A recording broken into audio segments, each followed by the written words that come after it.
خوش اومدید به ولاگ بروژ، یه شهر کوچولوی گوگولی مرگولی در کشور بلژیک. اوناییتون که فیلم این بروژ دیده باشین قطعا میدونین که اینجا چه شهر مجذوب کننده ایه و چقدر باصفا و باحاله. حالا بریم با هم دیگه از نزدیک ببینیمش و ببینیم اینجا چه خبره و با هم دیگه یاد بگیریم که اصلا بلژیک چجوری شد بلژیک. بریم.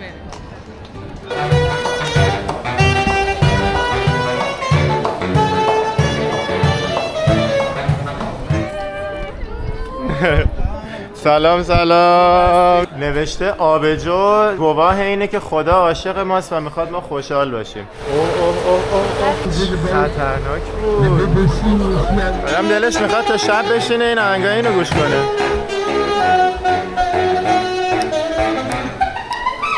تو نمادین ترین نقطه شهر نشستیم با چنین منظره‌ای داریم غذا میخوریم. خوش اومدین به بروژ.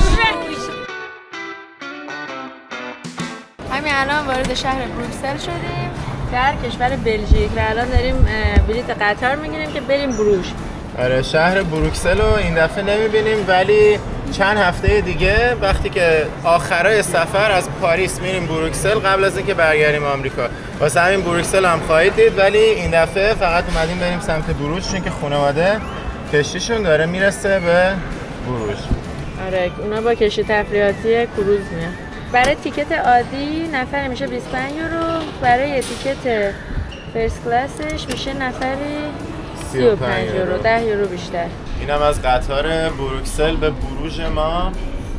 فعلا خالیه این قسمتش، برای خودمون راحت گرفتیم لم دادیم. من نمیدونم چند تا ایستگاه قراره باشه، شاید پرشه ولی فعلا که داریم حال میکنیم. منم دارم یه پست اینستاگرام درست میکنم. احتمالاً تو اینستاگرام دیده باشینش تا الان اگه اینستامونو دنبال میکنید.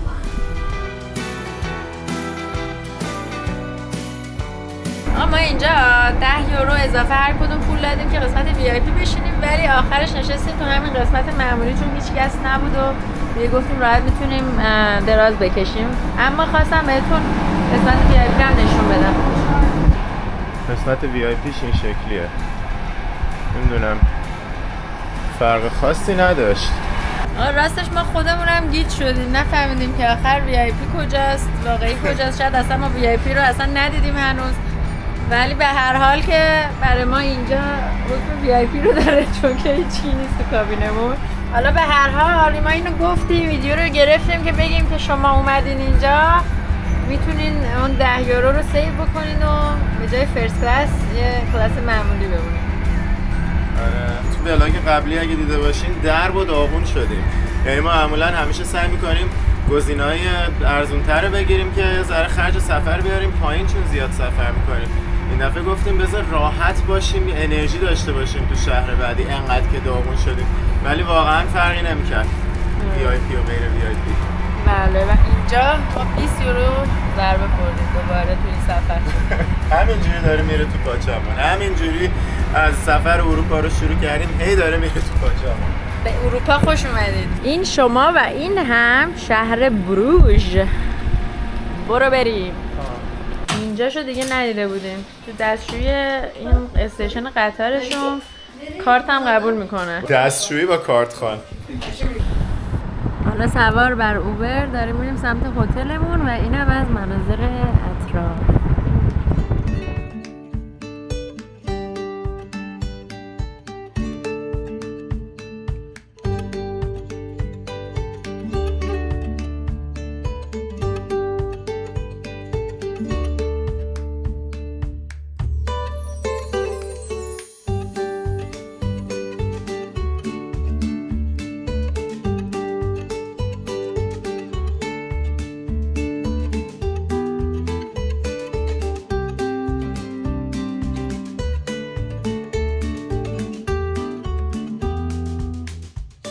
دقیقا همینجا وسط این خونه های نقلی رنگی خوشگل گوگولی مگولی که هرچی بگم بازم کمه هتلمون رو گرفتیم. هتل دو تئاتر.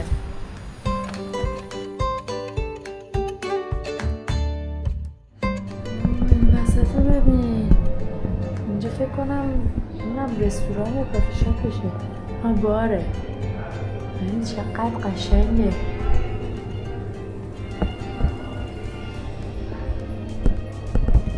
من را در این آینه می‌بینید، مشاهده می‌کنید.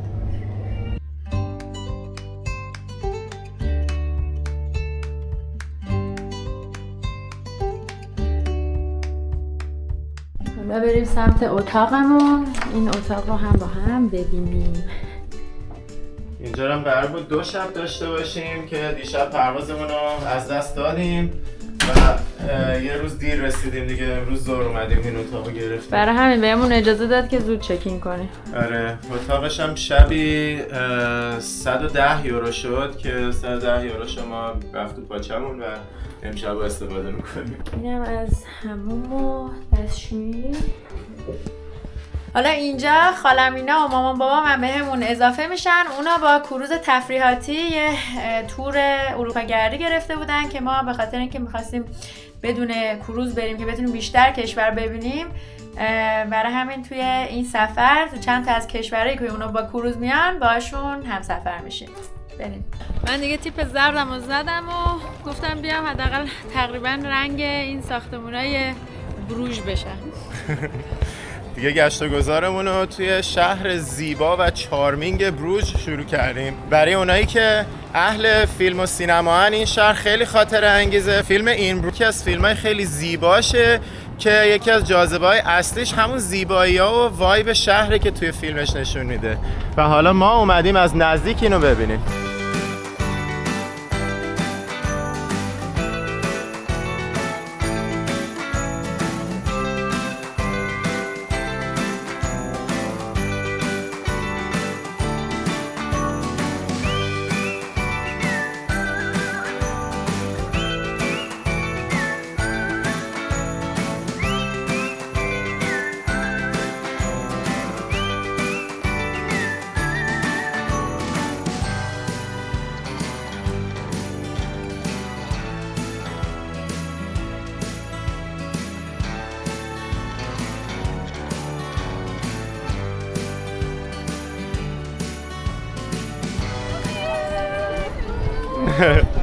سلام سلام، چطوری؟ با من اینا هم زودتر سلام کردیم دوباره. خاله میترا، عمو سروش، بابا سعید، همه دیگه جمع شدیم. قراره این قسمت و یه سری دیگه از قسمت ها رو با هم باشیم. خوش اومدین به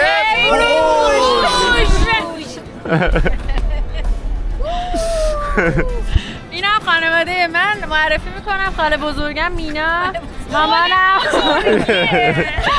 خاله کوچیکم میترا، و خاله بزرگم، خاله کوچولو. حالا اونم بابامه، مامان بابای خودم. این میدون مارکت که الان توشیم میدون خیلی تاریخیه. از 1000 سال پیش اینجا مرکز تجارت بوده، واسه همین هم بهش میگن میدون مارکت و در طول سالها هی بیشتر و بیشتر ساخته شده. در طول قرنها وسطش رو خالی حفظ کردن که اون فضایی که توش تجارت میشده همون جوری باقی بمونه و همینجوری هی دور تا دورش ساختمان‌های مختلف ساختن. الان دور تا دورش پر رستوران‌های خوشگل مشکله و مرکزی ترین نقطه شهر بروژ دیگه.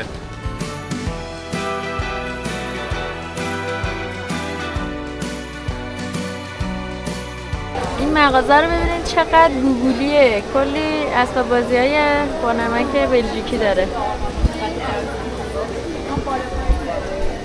اینجا حالت سوغاتی فروشیه. قیمت‌ها رو یا خدا، این 152 یورو، اون یکی چای خونه 305 یورو. خیلی کارای خوشگله.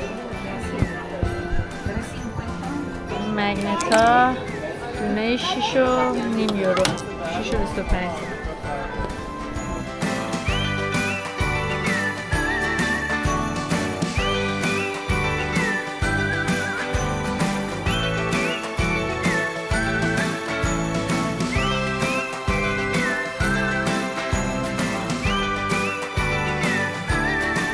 قیمت‌ها رو حسین، قیمت‌ها 855 یورو برای این. ناقابل.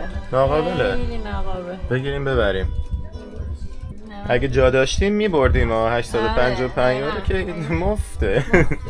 این میزه فقط میز چای خوری به این کوچولویی که نه دست نمیتونی ببینین چقدر کوچیکه 60 یورو. این مگنتاش خیلی باحاله. اینا درش باز میشه میره جلو همدیگه رو بوس میکنه. آره 5.5 یورو. اینم میگه که حالت ویسکیه درشو میبندی. این هم شکلات‌های بلژیکی که خیلی معروفه. شکلات بلژیکی معروفه و سوئیسی و حالا شاید یه سری جای دیگه، ولی این دوتا رو میدونم خیلی اسم و رسم داره.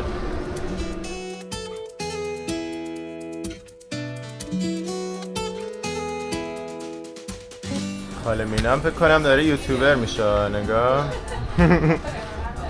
چه با دقت مشغول فیلم برداریه با دوربین جدید.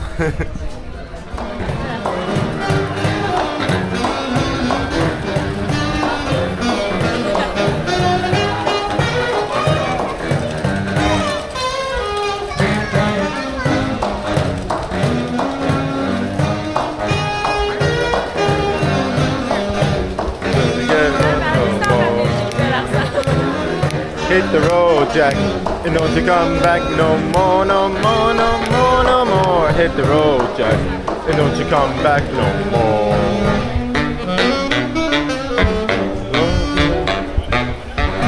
ببینید خاله ها چی میکنن. این خاله کوچیکه، اون خاله بزرگه. Mira, tú puedes ver despacito.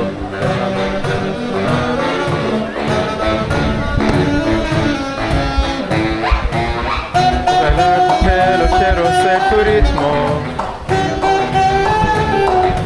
Tus lugares favoritos.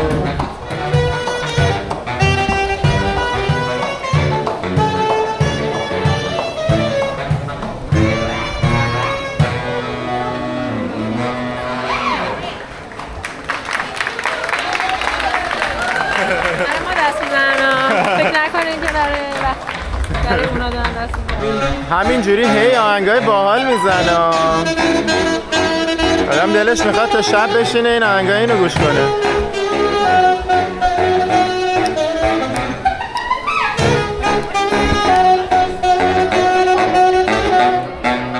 In the taxi, sit in the backseat, radio play.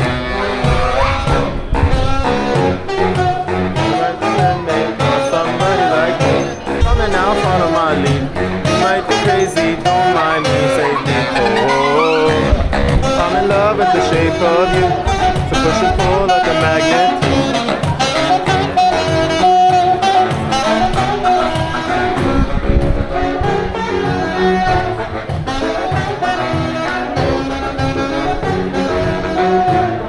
I'm in love with your body.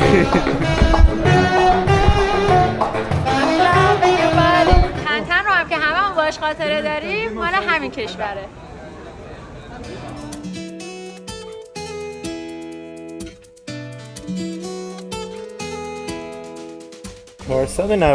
$495 یورو داره میده این مجموعه مجسمه رو.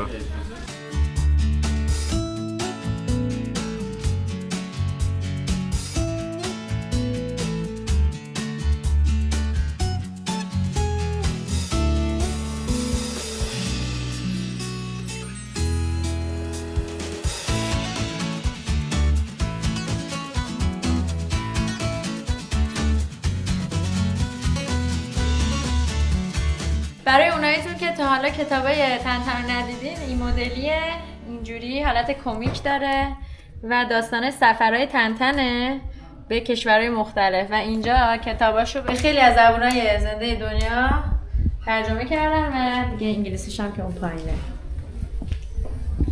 ضمناً این کارتون اسمورفز و همچنین کارتون لاکی لوک هم مال کارتون سازای بلژیکیه. آره لوک خوششانس که احتمالاً خیلیاتون باهاش خاطره داشته باشین. و اسمورفز هم تعداد کمتری باش خاطره داریم. اسمورفز خب جدیدتره دیگه. ولی اصل داستان تنتنه.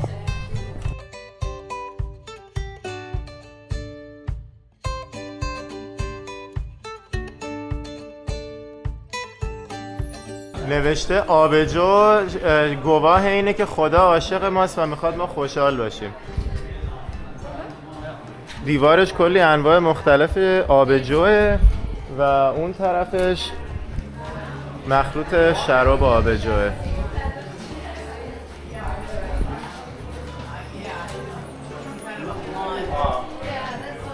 نگاه اینجا ورودی دستشوییشه. چه بامزه است. سکه باید بندازی بری تو. چه تزییناتی داره این پایین دستشوییش. انبار شرابه. این بار آبجوخوری باحال هم اسمش هست تو بیر ات تو بی. بغل هم قسمتیه که مغازه تن بود و این ببینیم داخلش چه شکلیه.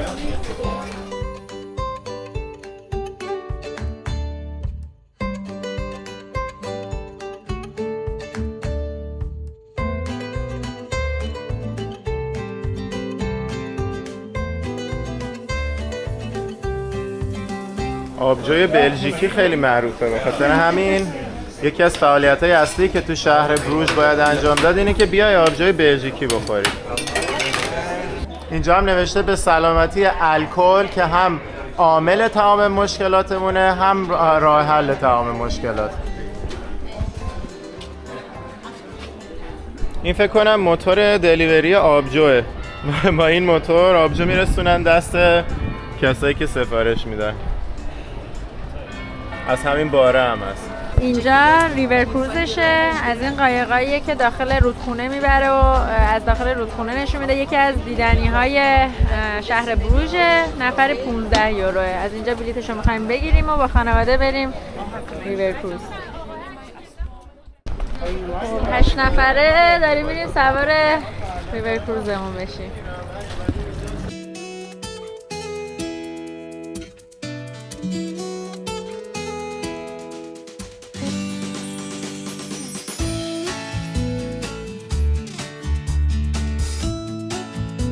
شهر بروژ یکی از لقباش ونیس شمال اروپا است، به خاطر اینکه خیلی کانال آبی داره. حالا یه نکته که میخواستم بگم، چون ما بعد از این داریم میریم آمستردام و آمستردام هم مثل اینجا و مثل ونیس خیلی کانالای باحال داره در سطح شهر. چرا به اینجا میگن ونیس شمال، چرا به آمستردام نمیگن؟ 3 تا دلیل اصلی داره. یکی اینکه کاربرد تاریخی این کانال اینجا تو قرون وسطا به کاربرد تاریخی ونیس شبیه تره. دوم اینکه اینجا مرکز شهر خیلی جمع و جوری داره مثل خود ونیس، ولی آمستردام خیلی گسترده تره. و سوم اینکه خود آمستردامیا خیلی از این لقب ونیس شمال خوششون نمیاد، چون میگن ما خودمون آمستردامیم، ما کلی چیز برای ارائه دادن داریم، برای چی بعد ما رو با اسم یه شهر دیگه صدا بزنن. خلاصه که لقب ونیس شمال به اینجا رسید به خاطر این قضیه. نه و یه کف مرتب. علی خاله و مامان اینا چون با یک گروه ایرانی دیگه با کروز اومدن، همینجوری در سطح شهر بقیه اهالی کروزشون رو میبینیم. سلام چطورین؟ امیر و نگین و کیانا. چطوری؟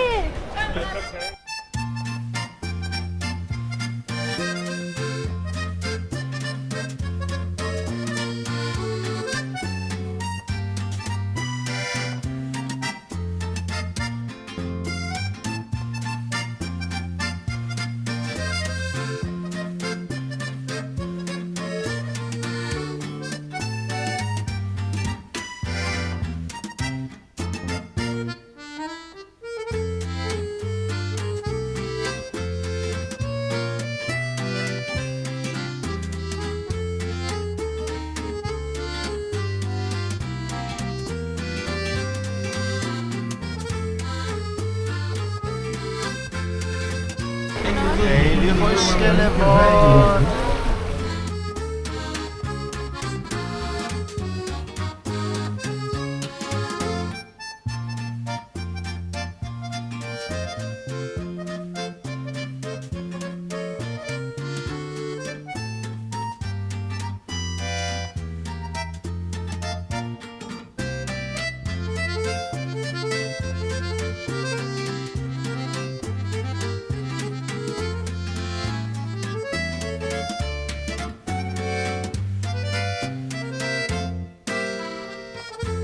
مسئول قایق داره میگه که الان از یه پلی داریم عبور میکنیم اینقدر کوتاهه که من موهامو اینجا از دست دادم که کچل شده. موهاش زده. مثلا میگه حواستون باشه کلتون نخوره که موهای سرتون بره. کلتون رو گیریم. این یکی So کوتاه. here on the right side you can see the small babies. Put your hands in the boat. خطرناک The بود. bubbles see.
سلام چطوری؟ خوش بگذره.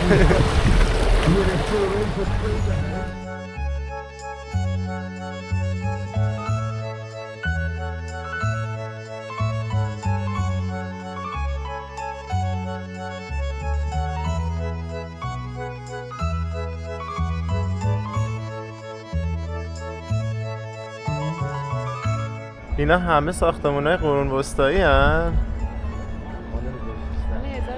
1600 بله.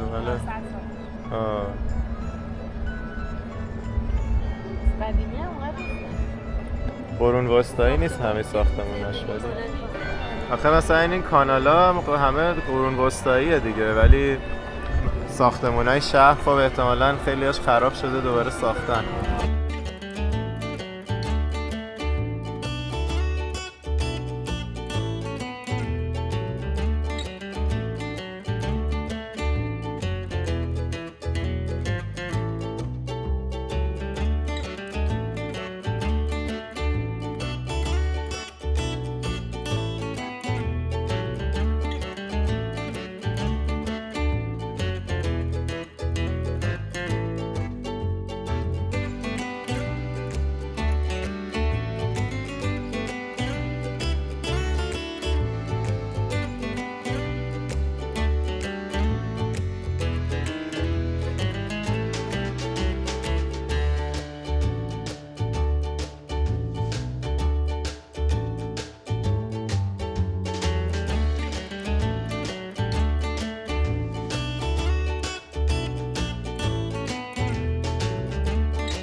شکلات جعبه ابزارش رو ببین چقدر باحاله. چون مهره و هم برده است. وای اینا چقدر خوشگلن. اینا خیلی نازه. شکلاتش این شکلیه. اینجا شکلاتای مداد رنگی هم حتی درست کردن. خدای من چقدر جذابه. ما اینو گرفتیم 12.5 یورو که ببینیم چه مزه‌ایه. شکلات دارک شکلات. یکی از کارهای اصلیه که میان توی بلژیک میکنن آبجوخوریه. حالا ما اومدیم توی این آبجوخوریه. اینو انتخاب کردیم. اسمش هست بروبریج. بروبرج چی؟ بورگون. بورگوند فلاند. این آبجو سازیه رو سال 1903 ساختنش، خیلی قدیمیه.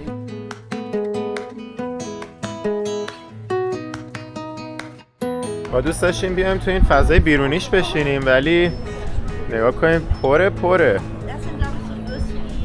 اینجا خیلی پرطرف داره. بغل رودخونه میشینی آبجو میزنی. حیف که ما جا گیرمون نیومد اینجا.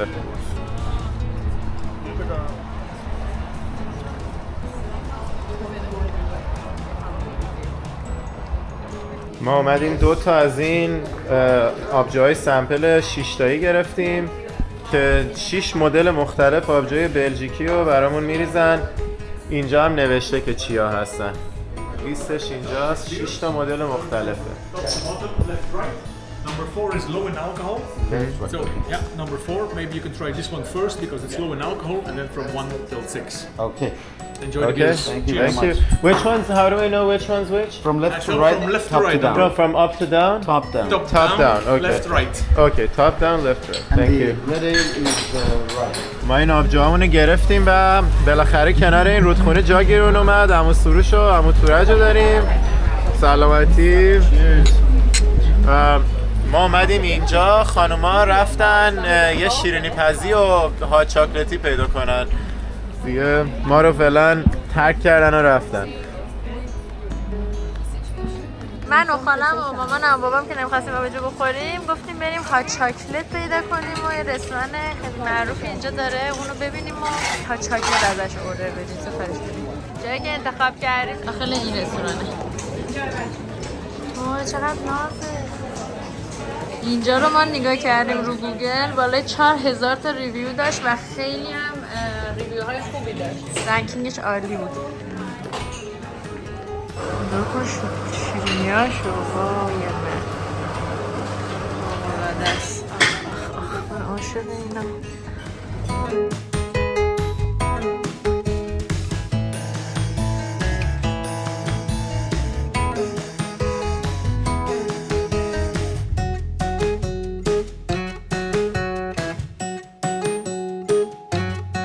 الان اومدیم توی بیکری که تو بلژیک که خودشون نوناشون رو درست می‌کنن. کلاً توی فرانسه و بلژیک و کشورهای مثل آلمان خیلی هنرمند توی بیکری، یعنی توی درست کردن انواع نون و کیک و شیرینی و شکلات و اینا. حتما توصیه میکنم وافل بخوریم وقتی اومدین توی بلژیک.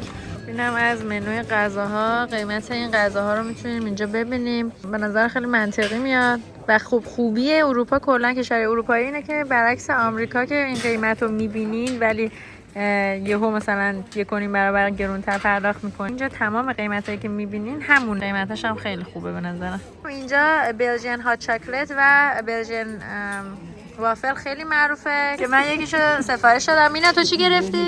گلدن لاته؟ گلدن لاته چی داره؟ یه چیزایی داره نمیدونستم چیه، فقط گفتم کشف کنم. خب اینم یه حالت چری پای کرامبل پای که خیلی باید خوشمزه باشه. ما با اینا هم که پای سیب سفارش دادن و چای جینجر. خب اینم از وافل بلژیکی که شنیده بودیم خیلی معروفه. ها چاکلتش بد نبود، خوب بود و حالا دیگه وافلش هم امتحان میکنم. این صحنه جذاب رو میبینید.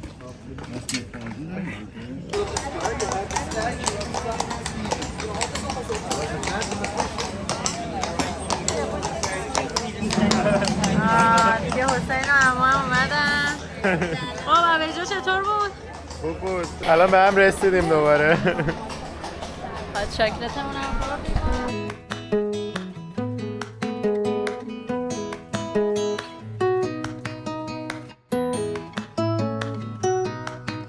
چه موزه مجسمه است. چیزای باحالی به نظر میاد داره.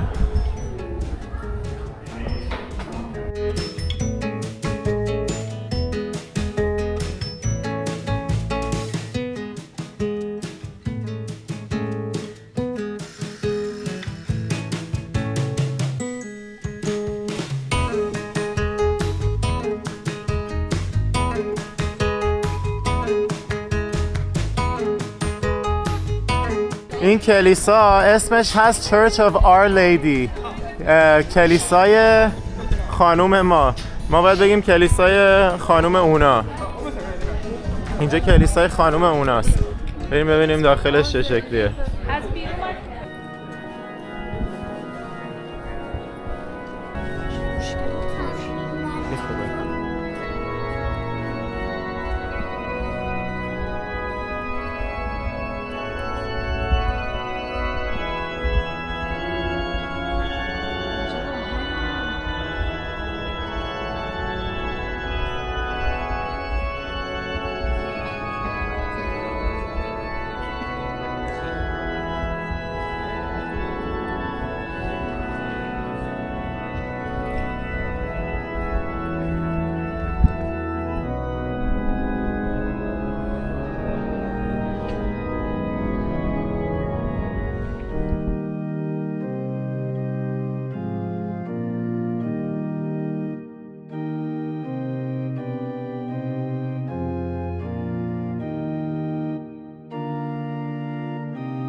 دیگه داریم با خانواده‌مون خدافظی می‌کنیم. بچه‌ها برمیگردن سمت کشتیشون، ما همچنان اینجا رو می‌گردیم تا شب و فردا کشتیشون میره سمت آمستردام. ما با هواپیما میریم اونجا می‌بینیمشون. ما با قطار میریم. خب پس با قطار میریم و ولاگ بعدی رو حتما اگه سابسکرایب نکردین سابسکرایب کنین که بتونید ببینید. منم با الاغ میام.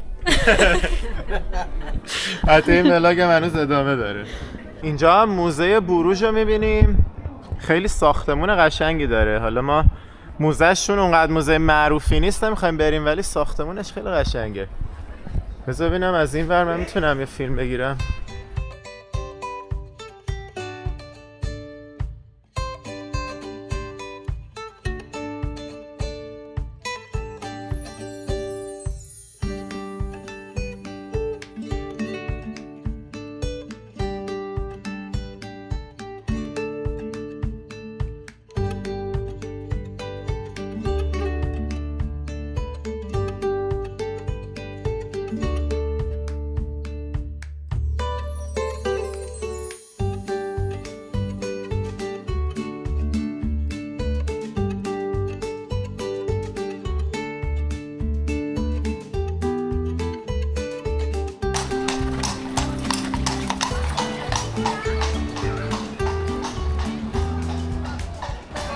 همونطور که گفته بودم وافلای بلژیک خیلی معروفن و اینجا این مغازه حسی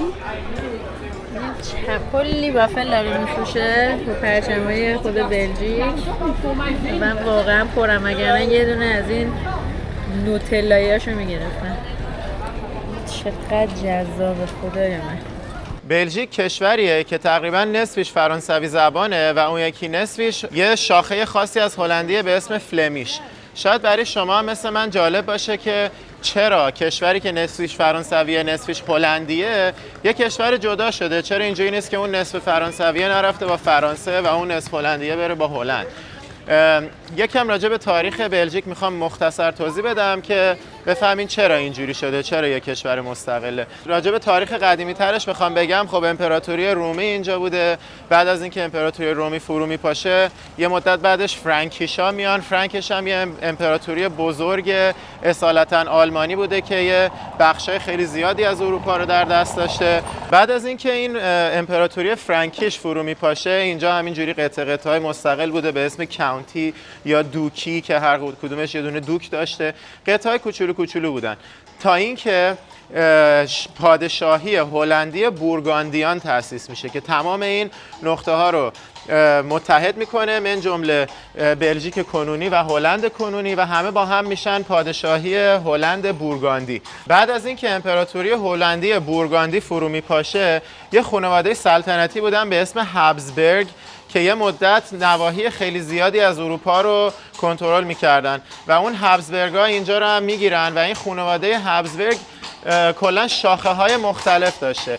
یعنی یه مدت شاخه اسپانیاییش کنترل اینجا رو به دست داشته. بعد یه مدت دیگه زیر شاخه اتریشیش کنترل اینجا رو به دست داشته. ولی در کل همون هابسبرگا تسلط این ناحیه‌ای که الان بلژیکه رو در دست نگه می‌دارن تا وقتی که فرانسه میاد و کلا اینجا رو میگیره. یعنی اینجا میره تحت امپراتوری فرانسه تا زمانی که ناپلئون شکست میخوره. ناپلئون که شکست میخوره یه دونه کنگره برگزار میشه. اوایل قرن 19 هم بوده این قضیه. یه کنگره وین بهش میگفتن. تأسیس میشه که کلا بیان دوباره اروپا رو مرزبندی کنن، چون که اون موقع دیگه فرانسه رفته بوده خیلی جا رو گرفته بوده. حالا که فرو میپاشه میگن حالا ما این مرزا رو چیکار کنیم، چون که نمیخواستن مثلا تحت فرانسه بمونن. زبونای مختلف داشتن، فرهنگای مختلف داشتن، هر کسی یه ادعایی داشته. واسه همین این کنگره رو برگزار میکنن، میگن آقا بیاین اصلا اروپا رو مرزبندی کنیم، همه با همکاری همدیگه از هر منطقه‌ای نماینده داشته باشیم که بتونیم ببینیم اروپا دقیقاً باید تقسیم بشه به چه کشورهایی. و اینا میان توی این کنگره یه دونه پادشاهی هلند، امپراتوری هلند تشکیل میدن که هم کل هلند کنونی توش بوده، هم کل بلژیک کنونی. ولی این بلژیک کنونی خب میدونیم یه قسمت جنوبیش کلا فرانسوی زبان بوده، هنوزم فرانسوی زبانه و اینا احساس میکردن که خیلی اختلاف دارن با اون حکومت مرکزی هلندی و به خاطر همین 15 سال بعد از اینکه این امپراتوری هلندی تشکیل میشه اینا انقلاب میکنن، میگن ما میخوایم مستقل بشیم، یه پادشاهی بلژیک تشکیل بدیم. بعد حالا جالبه این فلمیشایی که اینجا بودن که گفتم هلندیان، اینا هم میان توی این انقلاب تصمیم میگیرن که بشن جزو این ناحیه‌ای که داره جدا میشه، با وجود اینکه خودشون زبونشون هلندی بوده، یعنی فلمیش که خب در واقع یه شاخه از هلندیه، میان با فرانسوی‌ها یکی میشن. دلیلش هم این بوده که از یه طرف احساس میکردن که اون امپراتوری مرکزی هلندی که توی شمال بوده تبعیض قائل میشده، به اندازه کافی بهشون ارج نمیداده و اختلاف قائل میشده. از طرف دیگه اون پادشاهی بلژیک که میخواستن این انقلابیون تأسیس کنن قول داده بوده که تساوی زبان و فرهنگ و اینا قراره برقرار کنه و اینا میگن خب اینجوری خیلی بهتره. اون امپراتوری مرکزی هلندی بیشتر فقط به قسمت شمالی داره رسیدگی میکنه، ما رو نادیده میگیره و از طرف دیگه از لحاظ مذهبی هم به این قسمت فرانسویش نزدیکتر بودن. یعنی اون شمالیا مسیحی پروتستانت بودن، جنوبیا و اون فرانسویا که میخواستن انقلاب کنن مسیحی کاتولیک بودن و چون که این هلندیای فلمیش هم کاتولیک بودن میگن که ما به اونا از نظر فرهنگی نزدیکتریم، پس بیا ما هم توی این انقلاب شرکت کنیم و بشیم جزو همین بلژیک. و این میشه که بلژیک از دو قسمت فرانسوی و هلندی تشکیل شده، با وجود اینکه فرانسه یه وره، هلند هم یه وره دیگه است. همزمان با اینکه پادشاهی جدید بلژیک رو تأسیس میکنن، پارلمان هم همون موقع تأسیس میشه. یعنی میان میگن که یعنی یه نظام مشروطه برقرار میکنن که هم پادشاه داره که هنوزم داره، ولی قدرت اصلی دست پارلمان و نخست وزیر و اینا که همچنان با همون سیستم داره اداره میشه. حالا داریم وارد یه چاکلت فکتوری دیگه میشیم.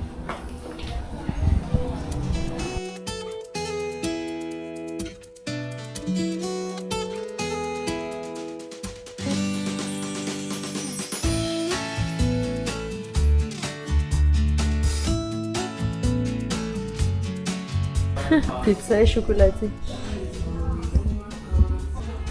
با شکلات کیف و گوشی و رژلت درست کردن و زدن گرلز پاور. این الان هر گوشی تلفنی که به شکلات ساخته شده 6 یورو، این لاکا 8 یورو، این هم که 15 یورو.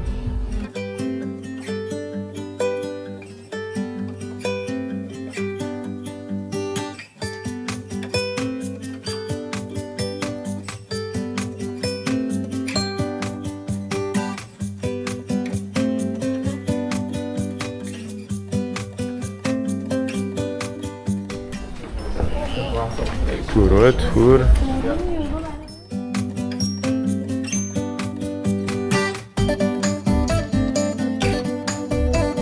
اینجا محله وال پلین بود که تو چند دقیقه اخیر داشتیم توش راه میرفتیم و این هم کوچه‌های باریکیه که انتهای همون خیابون وال پلین بهش میرسه.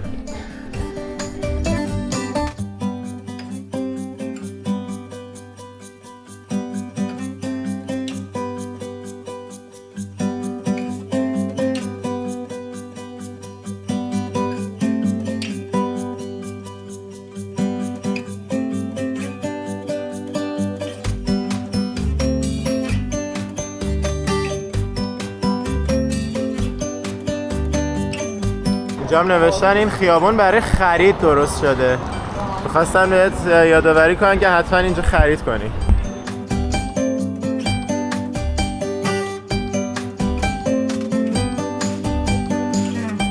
قفل با شکلات، یکی با دوربین.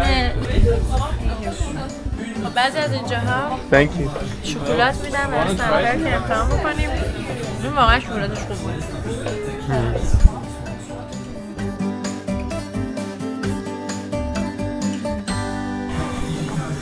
22 یوروه، ولی این همه 22 نه بابا یه دونشه. شایدم کلشه چون نگاه 10 یورویش هم داره. خوب 10 یورو. اینم از سوغات ما از بلژیک، 5 تا شکلات، بسته شکلات بلژیکی. چند شد؟ 10 یورو. خیلی هم خوشمزه بود. جالب بود.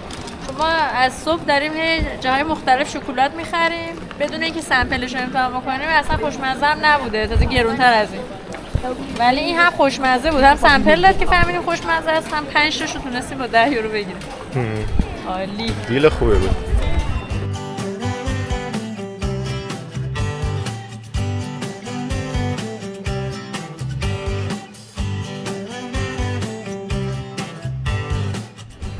دوباره رسیدیم به این میدون مرکزیه. چقدر خوشگله.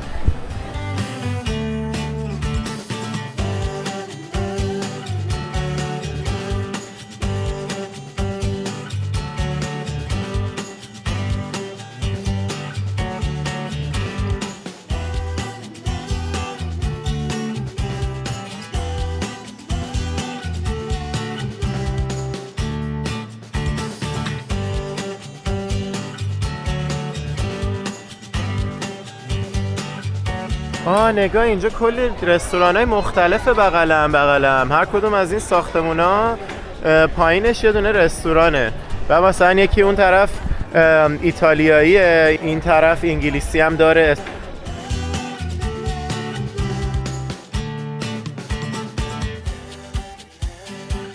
لوکال دیش هم داره. خوبه، عالیه همین. خب اسمش از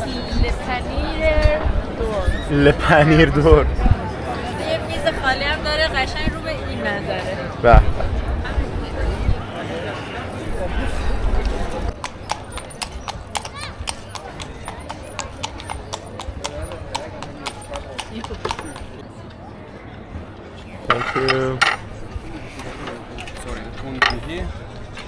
غذامون هم رسید. این از غذاهای محلیشون رو سفارش دادیم. مال من گوشت خرگوشه با آبجوی محلی اینجا درست شده. منم خورش بیفشو گرفتم ولی خورشش برنج نداره، با استوه ولی با سیب زمینی سرخ شده است. بعد این با آبجو درست شده. آره. بعد اینجا به نظرم یکی از جالب ترین فضاهاییه که توش غذا خوردیم. نگاه کن همینجوری درشگه هست از جلو اون رد میشه. تو نمادین ترین نقطه شهر نشستیم با چنین منظره‌ای داریم غذا میخوریم. جای همتون خالی.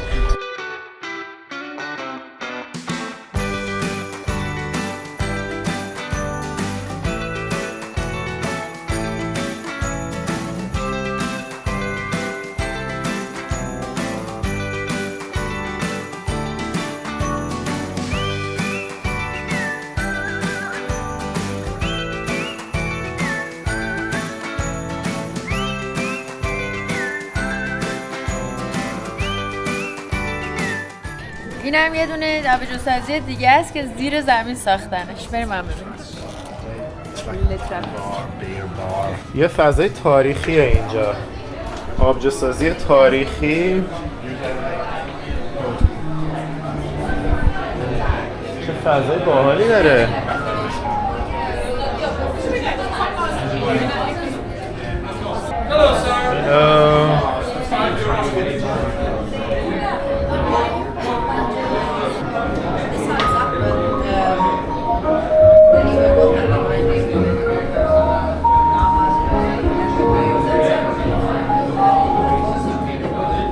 خیلی باحال بود. قشنگ سبک این تاورنای قدیمی قرون وسطایی طور ساختنش واقعا باحاله. قشنگ به تم این شهر میخوره. ما هم موقعی که می‌خواستیم یه جایی پیدا کنیم آبجو بخوریم به اینجا فکر کردیم چون جزو معروف تریناست، ولی خب ساعت 5 است تازه باز می‌کرد، به ساعت ما نمی‌خورد. الان هم دیگه خیلی خوردیم و دقیقاً روبروی هتلمون هم بود. واسه همین دیگه ما به اینجا نمی‌رسیم، ولی شما اگه اومدین بروژ به نظرم اینجا رو واسه برنامه آبجو خوریتون در نظر بگیرین. قبل از اینکه تاریک بشه برگشتیم هتل که یکم به کارامون برسیم و شبم سعی کنیم زود بخوابیم که هم خستگی روزهای قبل رو جبران کنیم، هم فرداش دوباره صبح زود بلند شیم و بریم سمت آمستردام.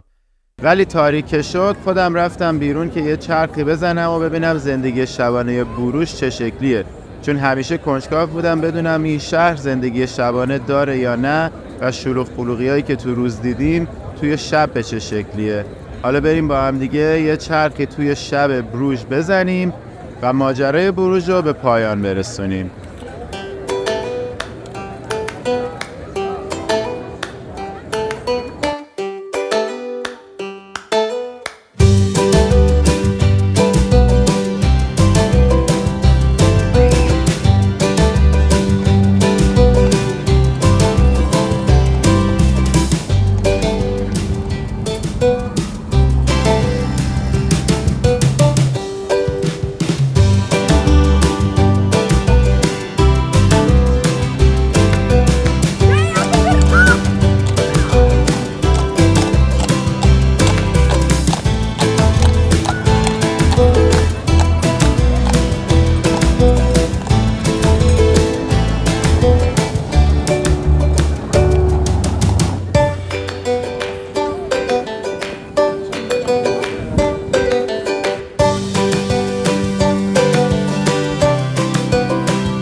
امروز صبح ساعت 4:30 پا شدیم که بیایم با قطار بریم آمستردام. البته که اولش هم چون اوبر نمی اومد به قطار اولمون که قرار بود باش بریم بروکسل از اونجا بریم آمستردام نرسیدیم. چیکار کردیم؟ اومدیم یه قطار دیگه گرفتیم، با اون قطار اومدیم یه ایستگاهی که دوباره قطار دیگه بگیریم و برسیم به جایی که اون قطار اولیه رو از دست دادیم قراره برسه. داره در واقع میانبر زدیم، مثلا اینجا بروژ، اینجا بروکسل، اینجا آمستردام. ما اینجوری از این ور میانبر زدیم که این قطاری که از دست دادیم و بتونیم بیایم بهش برسیم. در واقع 2 تا قطار سوار شدیم، الانم داریم میریم که روی قطار دومی هستیم. الانم تا پیاده شدیم داریم میریم سمت اون قطاری که از دست دادیم. آره خلاصه اینم از ماجراهای سفر ما. همینجوری هی چالش پیش میاد و باید مدیریت بحران کنیم. آره دیگه برسیم به این ایستگاه میریم سوار قطار آمستردام میشیم و ولاگ آمستردامو جداگونه براتون میذاریم. منتظرش باشید، به زودی پخش میشه. اگه هنوز سابسکرایب نکردید دکمه رو همین الان بزن که آمستردام هم از دست ندید. تا ولاگ بعد، بدرود.